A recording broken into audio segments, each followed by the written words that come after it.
اوس دې ما بله خبر واورئ هغه دا چې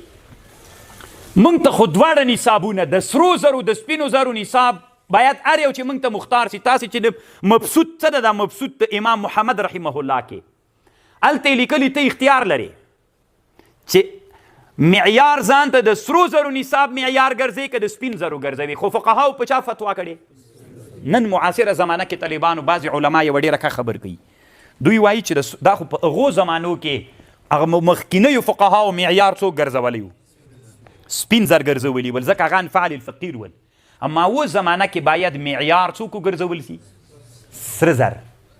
سره زر معیار وګرځول سي یو له دغه علماو نه د اسلامي نړۍ یو لوی عالم تیر کال وفات سو دکتور یوسف قرضاوي ډېر ښه ملا تېر سوی طالبانو کله کله بعضې علمي مسایل وي یو مجتهد اجتهاد کړی وي تحقیق کړی وي هغه تر مذهبه تړاو نه لري د یوه ډېره ښه خبر کړی طالبانو د یو کتاب جوړ کړی 2 جلدونو کې ده فقه الزکات نومیږي ما سره شته دغه کتاب کې یوه ډېره ښه خبر کړی اصل کې خبره د شاه ولی الله صاحب نه نقل کړی شاه ولی الله محدث دهلوي په حجت الله بالغې کې خبر کړی په حجت الله بالغې کې لیکلي ولې رسول صلی الله علیه وسلم یا الله ولې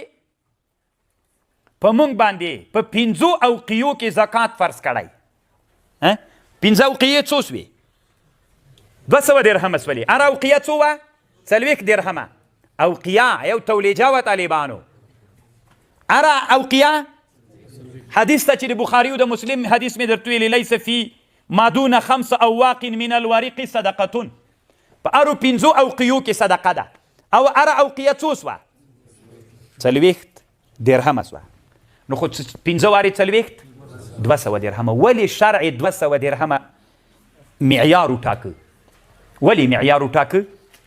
نو شاه ولی الله صاحب وایي دا د دې دپاره چې یو متوسطه کورنۍ وي متوسطه کورنۍ وړه کورنۍ د ټول کال خرچه یې 200 درهمه کیږي 200 درهمه د کور د کال خرچه کیږي خو دا په هغه زمانه کې دا معیار ټاکل سوی و زمانه کې طالبانو 80,000 روپۍ د یو متوسط کور خرچه نه کیږي تاسې د ما په خبر پوه نه شولئ طالبانو شاه ولی الله صاحب څه وایي شاه ولی الله صاحب وایي د 200 اوقیې څوک ګرځول سوی 200 درهمه معیار د دې لپاره ټاکل سوی چې دا به څوک وي دا ځکه په هغه وخت کې چې یو متوسط خاندان وي لږ کورنۍ وي یو غلام ولري یو څو نوره نفره ولري ځان سره د دوی 80,000 روپۍ یعنې د 200 درهمه د دوی د ټول کال بس کیږي غلا او خوراکونه د هغې زماني زندګي څه وه د هغې زماني زندګي هماغه اسانه زندگی وکنه یو مود چې حساب کې چې په وخت باندې یو مود خوراک وکړي یا په وخت باندې یا په ورځ کې یو مود خوراک هغه یې ټول چې حساب کړی 200 درهمه کیږي خو اوس زمانه کې دا 200 درهمه چې راواخلي افغانستان کې قیمت کې څومره قیمت کیږي 80,000 روپۍ کیږي د 80,000 د متوسط خاندان کله بس کیږي مثلا چې په ښار کې ژوند کې د ښار کور د زه خپل حساب کا کور د خپل سي د برق د اوبو د خوراک لږ میلمه مزدور دا د بازار هغه چې مالیات صفایي دا ټول چې سره حساب کې طالبانو زغیم دي 3 میاشتې هم نه کیږي نه دی وایي دکتور یوسف قرضاوي وایي بیا خصوصا د موږ په عربي نړۍ کې چې هلته خو هغه نور هم داسې نه چې اسراف کوي هغه عادي مصرف ډېر د طالبانو دا که نه ډېر اوس مثلا نوې پسې راویستلي کامرې دا طالبانو ما تاسې ته ویلي د معاصر فقه سره به ځان بلدوئ دا خو په هغه زمانه کې شاه ولی الله صاحب حساب کړی اوس چې باز کور کې اوسېږي اوس په دغه کابل کې هر کور باندې عمارت څوک لازم که په هر دکاندار باندې څوک لازم که کمره لازمه سوله که چې هر کور کمره ولګوي اخیستلې بیا د هغې مصرف یې هغې څارلې دا به هم حسابوي که به نه حسابوي خو دا خو هم اوس تقریبا د دې زمانې له ضروریاتو متعارفو ضروریاتو نه سول که نه سول چې سول نو ته حساب که داسې یو چا نه پوښتنه وکړه چې کابل کې د په متوسط جي کې کور وي او متوسط خاندان وي چې اسراف هم نه ونه کې د تا د میاشتې څومره خرچه کیږي چې بیخي کمه راسي طالبانو 40,000 خو کیږي که نه کیږي د میاشتې زه 1,000 دې راسي که 2 میاشتو کې پوره سو نو کال کله پوره سو نو چې کال پوره نه سو یوسف قرضاوي وایي چې باید نن زمانه کې معیار څوک وګرځول سي سره زر وګرځول سي دا طالبانو ډېره ښه خبره ده د سرو زرو معیار د طالبانو له دغه لحاظه چې دکتور یوسف قرضاوي ذکر کړي نن معاصره نړۍ کې بعضې نور علما هم په پاکستان کې هم بعضې علما د دغې مسئلې طرفداران دي چې معیار څوک ګرځوي سره زر ګرځوي ځکه که ته وایې چې د تا کم طرف ته میلان د خپله رایه وایه خپله رایه مې دا د طالبانو افغانستان کې د بازاري ژوند خلکو ته د ما زه چې فکر وکړم باید معیار څوک سي سره زر سي ځکه سره زر سي بازار کې خو ټول خلک غریب مالدار نه دي طالبانو غریب خلک دي نو چې غریب خلک سول نو دغه غریب خلک مثلا 80,000 روپۍ لري نو هغه 80,000 روپۍ باندې چې ته دی غني وبلې زکات پې باندې واجب کې صدقه دته صحیح نه سي او په د قرباني واجبه کې بیخي 1,000 روپۍ خو ته نه قرباني کېږي نو بیا دغه یو مشکل پیدا کېږي چې کوم حکمت علماو ذکر کړی ده که نه تر اوسه پورې خو افغانستان کې ټول علماو فتوا د چا په مذهب باندې کړي که افغانستان الله داسې حالت ته راوسته چې دلته ژوند بازاري سو الله دې کي ځکه بازاري ژوند علمي ژوند ده پرمختللی ژوند د افغانستان کې ټول ژوند د ریف او د بدوي کوچانی ژوند الله دې دا په بازاري ژوند بدل کړي د مشکلات به هم ټول الله ورکړي علمي ژوند باندې به بدل سي نو اوس به فی الحال طالبانو په چا باندې خبر کوو نصاب به څوک ګرځو معیار به یې ګرځو اما دا بله رایه هم خواندېدار که کیدار نه که طالبانو تاسې ګوره فقي عالم هغه ده چې د هر زمانې د هر وطن د هر خلکو دپاره مناسبه فتوا ورکړي اوس په مثلا یو طالب د دغه کور په هلمند کې ده نو په هلمند کې خو یوه غوا د یو 2-3 نفر هغه دي خو نو همغه غوا نه هم د ټوله زندګي کې هلته نه د بار خرچه سته نه د ټلیفون د وایفای خرچه سته نه د ښاروالۍ د صفایي پیسې سته نه هلته طالبانو د کامرې پیسې سته سته په هلمند کې ده په ورزګانو په غزني او په لوګر خروار کې سته ده لوګر په مرکز کې لا نسته ده د موږ په د موسهي کې نسته ده دا ټول حسابونه شته ده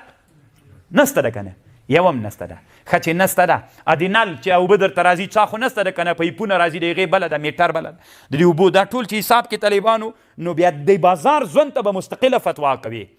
او هلته خو دا شیان نسته ده که نه هماغه 80,000 روپۍ خو یو هلته اوړه اخلي یو غوړي اخلي یو غنم اخلي یو کله د 80,000 روپۍ د متوسطې کورنۍ یاره زه وایم اوس هم بس کېږي که نه بس کېږي تقریبا اما په بازار ژوند کې طالبانو دا نه بس کېږي چې نه بس کېږي کومه خبر چې شاه ولی الله رحمه الله کړې دا ډېر خوند راکوي طالبانو نو یوسف قرضاوي فتوا په دې کړې چې عربي نړۍ کې باید معیار د سرو زرو معیار وګرځول سي ډېره خوندوره خبرې کړې ده په عربي نړۍ کې زه سره موافق یم که افغانستان کې په بازاري ژوند کې دا رښتیانی دوی ته یو ضرورت وي بیا طالبانو باید دا معیار وګرځول سي د امارت د حج اوقافو د وزارت نه چونکې هغه اوس مونږ یو علمي اداره ده له هغه چې مونږ خو زه خو صرف تاسې ته غږېږم تاسې ته خبرې کوم تحقیق بیا چې نشر کوو چاته چې رسیږي د هغوی دپاره ده چونکې هغوی خو داسې یو مسند باندې ناست چې هغه ټول افغانستان خلکو ته فتوا ده نو چې ټول افغانستان دپاره ده باید په دې باندې مسئله باندې علما راوبلي او د بازار د خلکو هغه ضروریات معلوم وي هغه علماو ته داسې نه یو ملا له هغه نه راکته سوی څه ورته وایي مثلا د لوګر له خروار نه د غزني د زنخان نه د پکتیکا د برمل نه راکته سوی د هلمند هغه د موسی قلعه نه روان سوي هغه ته بیا ته وایي چې فتوا راکړه د کابل نه د کابل به کابلی ملا غواړي زه یې نماینده یم ځکه زه د دوی په حاجتونو باندې پوره یم دی د دغه د اهل بدوي نمایندګي د موسی قلعه او د خروار او د غزنخان او د برمل او د کونړ وکړي هغه د دوی نمایندګي وکړي د بازار د خلکو به داسې علما وي چې د بازار ضروریات ورته معلوم وي که نه هغه څه خبر ده چې داش کوي چې بس په کابل کې دیم چې زندگی کوله زه ته هماغسې ژوند لکه هغه چې غره کې کوي هغه ژوند دلته نه دلته د برق روپۍ سته دلته د وایفای روپۍ سته دلته د اوبو روپۍ سته دلته د ښاروالۍ روپۍ سته سته که نه شته طالبانو دا ټول به حسابوي که به نه حسابوي نو چې حسابوي طالبانو په خبرو کې څه فرق سته الله دې وکړي چې تاسې د ما په ټوله خبر پوه سوي یئ